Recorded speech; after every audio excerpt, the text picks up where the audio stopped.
Moscow's intelligence service has issued a stark warning. It claims Kyiv is preparing a false flag provocation in Poland, staging a sabotage group disguised as Russian and Belarusian special forces. Another provocation is in the works. This time, the plot revolves around a sabotage and reconnaissance group, SRG, deployed to Polish territory, allegedly composed of Russian and Belarusian special forces personnel. Candidates for participation in the staging have been selected. These are militants from the Freedom of Russia Legion and the Belarusian K. Kalinovsky Regiment, fighting on the side of the Ukrainian armed forces. The fighters, Russia alleges, will actually be anti-Kremlin units fighting for Ukraine, paraded before the media to incriminate Moscow. The SVR even warns of a simulated attack on critical infrastructure to inflame outrage. The provocation scenario was developed by the main intelligence directorate of the Ukrainian Ministry of Defense, jointly with Polish intelligence services. It is possible that the orchestrated operation will involve a simulated attack on critical infrastructure in Poland in order to heighten public outcry. The warning came as NATO leaders met at the Warsaw Security Forum. Defense chiefs accused Russia of intensifying provocations, pointing to drone and fighter jet incursions into Poland and Estonia. The most recent manifestations of this aggression were Russian drones and fighter jets that entered Polish and Estonian airspace 2 weeks ago. This is unacceptable.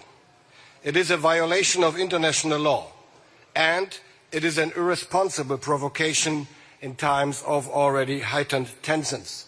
And that is why it is suitable for causing very dangerous misunderstandings. These acts have shown us once more Russia is becoming more and more of a threat to NATO.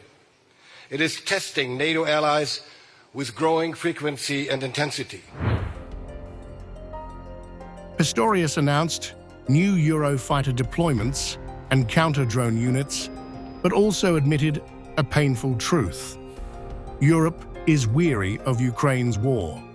He warned far-right parties are feeding on this fatigue, but insisted there is no alternative to supporting Kyiv. But still, there is a kind of war fatigue, especially when it comes to Ukraine. I can't deny that, nobody can, because it's going already for 3.5 years, and the end is not visible. Estonia and the Netherlands said Europe must spend even more. Tallinn is pushing defense above 5% of GDP, while The Hague said costs are painful but unavoidable.